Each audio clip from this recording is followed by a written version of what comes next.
सब गुरु को चरणों प्रणाम करती हूँ, मेरा प्रणाम स्वीकार हो। मैया पार्वती के चरणों प्रणाम करती हूँ, मेरा प्रणाम स्वीकार हो। हरिंदा भैया के चरणों प्रणाम करती हूँ, नीलम दीदी के चरणों प्रणाम करती हूँ, मेरा प्रणाम स्वीकार हो। सभी माता पिताओं के चरणों प्रणाम करती हूँ, सभी गुरु बहन गुरु भाइयों के चरणों प्रणाम करती हूँ, मेरा प्रणाम स्वीकार हो।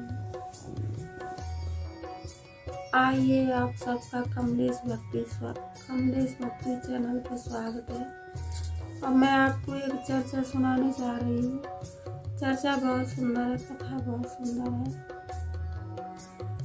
और आधी कथा सुनने पर देवों के देव महादेव का अपमान होता है, पूरी कथा सुनने पर सम्मान होता है। इसीलिए पूरी कथा सुनना चाहिए। पूरी कथा सुनने पर देवों के देव महादेव का सम्मान होता है और ज्ञान बढ़ता है और बुद्धि आती है, समझ इंसान की बढ़ती है। और पूरी कथा सुनने पर पता भी चलता है कि कथा में क्या बताया गया है। इसीलिए पूरी कथा सुन लेना चाहिए। मैं आपको एक चर्चा सुनाने जा रही हूँ और मेरी कथा आपको अच्छी लगे तो लाइक शेयर कमेंट सब्सक्राइब कीजिए।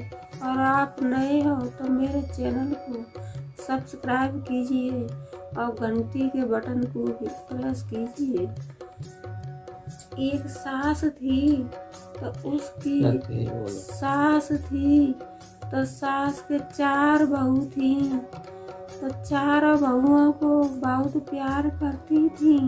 और बुढ़ा बुढ़िया थे तो बुढ़ा बुढ़िया अपना घर चलाते थे। बड़ा अच्छा घर था, बड़ा सामाजिक घर था, बड़ा पूरा घर था। तो बहुओं को बुढ़ा बुढ़िया दोनों ही बहुत प्यार करते थे। बहुओं को यही पता नहीं चलता था कि हम ससुराल में रहते हैं या मायके घर में रहते हैं। बड़े प्रेम से बड़े भाव से रहती थी 4 बहुएं मिलकर के। और परिवार बड़ा संपन्न था, बड़ा अच्छा परिवार था और सब कोई अपना बढ़िया अच्छा चल रहा था। तो क्या हुआ कि कुछ दिन बाद बुढ़िया थी तो बुढ़िया अपना घर का सारा ध्यान रखती थी, क्योंकि वो बड़ी बूढ़ी थी। तो वो अपना घर में कोई चीज़ घट रही है, कोई चीज़ बढ़ रही है, कोई चीज़ कम है, कोई चीज़ ज़्यादा है, किसके पास क्या है, किसके पास क्या नहीं है, तो वो सब चीज़ का बुढ़िया ध्यान रखती थी। और ऐसा गुरु बहन गुरु भाई होना भी चाहिए कि जब घर में अपने बड़े बूढ़े हैं, जब अपने मुखिया हैं, मेन आदमी हैं, तो जब तक बहुओं का कोई ज़रूरत नहीं है, बहू बेटी का तो यही है कि अपना घर के अंदर बनाओ खाओ और अपना रहो। ऐसा होना भी चाहिए। अब भाई जिसके कोई नहीं है तो वो तो बेचारा मजबूर है, और जिसके सब कुछ है तो उसका इतना होना चाहिए। तो बुढ़िया थी, बहुओं को बड़े प्यार से बड़े उससे रखती थी और बहू भी बड़ा खुश रहती थी। तो धीरे धीरे धीरे समय चलता गया तो बुढ़िया थी वो जो है बहुत बड़ी बूढ़ी है गई, ज़्यादा बूढ़ी है गई। तब वो अपना बेचारी चलने फिरने लायक, चलने आने जाने लायक न रही।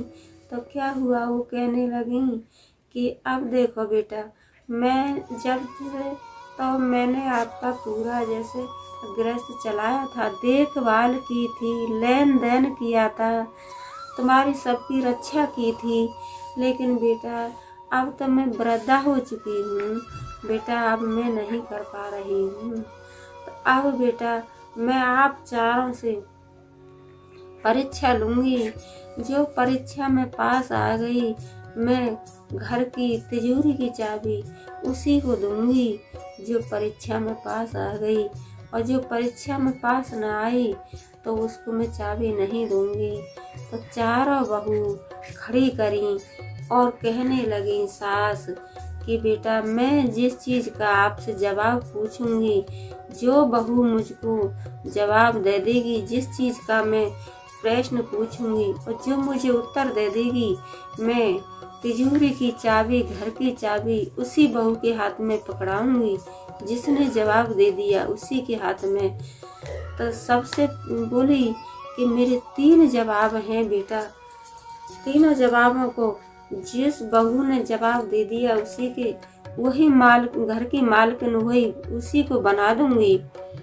तो बहुएं कहने लगी कि हाँ माताजी पूछो, हाँ मम्मी पूछो। चारों कहने लगी हम जवाब देंगे, हम जवाब देंगे। तो सबसे बड़ा जवाब, पहला जवाब सास ने पूछा कि बेटा अगर बात, घर की बात बिगड़ जाए तो वो किसको संभालनी चाहिए। तो एक बहू बोली जो तीसरे नंबर की थी, एक से बड़ी थी, वो कहने लगी कि जो घर की बात बिगड़ जाए तो अगर बेटा की बात बिगड़ती है तो पिता को संभालनी चाहिए, और पिता की बात बिगड़ती है तो बेटा को बनाना चाहिए। ये उत्तर हो गया। और दूसरा पूछने लगी कि बेटा बाहर से आए हुए बाहर से इंसान आता है तो उसका कैसे सम्मान करना चाहिए। तो वही बहू कहने लगी कि जो बाहर से स्थिति आता है तो उसका जो है सबसे पहले हाथ जोड़ करके नमस्कार करो और उसके पैर छुओ, और उसके बाद में उसको चाय पानी नाश्ता दो। इसी तरीके से बाहर के आए हुए आदमी का, इंसान का इस तरीके से वो करना चाहिए। और तीसरा पूछने लगी कि बेटा अगर घर में कोई चीज घट जाए या बढ़ जाए तो कैसे रखना, घर में कैसे चलाना चाहिए। तो वो कहने लगी, बहू कहने लगी वही वाली कि मम्मी अगर ज़्यादा चीज़ है तो ज़्यादा यूज करो, और कम चीज़ है तो कम के हिसाब से यूज करो। तो बहू सास थी, वो उस बहू की बात सुन करके और बहुत खुश हुई और घर की चाबी उसी को दे दी, उसी की पीठ ठोकी। तो यही कहने लगी कि एक चतुर सास की और चतुर बहू, चतुर सास की चतुर बहू। तो 4 बहुओं में से एक ने ही और जो प्रश्न पूछे थे प्रश्नों का उत्तर दे दिया, तो घर की मालकिन उसी को बना दिया और उसी के हाथ में चाबी दे दी। तो यही कहते हैं कि देखो मूर्ख है तो मूर्ख के हाथ में तो कुछ नहीं है, क्योंकि उसे कोई सजा भी नहीं है। मूर्ख है तो उसे कुछ पता ही नहीं है क्या अच्छा है क्या बुरा है। और जिसके अंदर समझदारी है वो हर जगह से पार निकल जाता है। तो इंसान के अंदर गुण ज्ञान होना, दिमाग जरूरी है। अगर इंसान के अंदर संपन्न होना जरूरी है, इंसान संपन्न नहीं है, उसी के काम जो है रुक जाते हैं और बिगड़ जाते हैं। और जो संपन्न है उसके काम कभी भी खराब नहीं होते हैं। मेरी वीडियो को लाइक, शेयर, कमेंट, सब्सक्राइब कीजिए और लास्ट में हर हर भोले ओम नमः शिवाय बोलिए। और गुरु बहन गुरु भाई देखो, भगवान का नाम लेने से सभी संकट मुसीबत सब दूर हो जाती हैं। और बहुत चतुर थी, 3 थी, उनके अंदर ज्ञान नहीं था तो उनको घर की चाबी मालकी नहीं मिली। और एक जैसे सास चतुर थी ऐसे ही बहू चतुर थी, तो बहू चतुर थी तो उसी को घर की चाबी दे दिए और वही एक घर की मालकिन बन गई। मेरी वीडियो को लाइक, शेयर, कमेंट करना और लास्ट में हर हर महादेव जरूर बोलना और लास्ट में बोलो मैया पार्वती की जय, बोलो शंकर भगवान की ले बंद ही हो गया, हो तो चल रहा है बंद ही हो गया।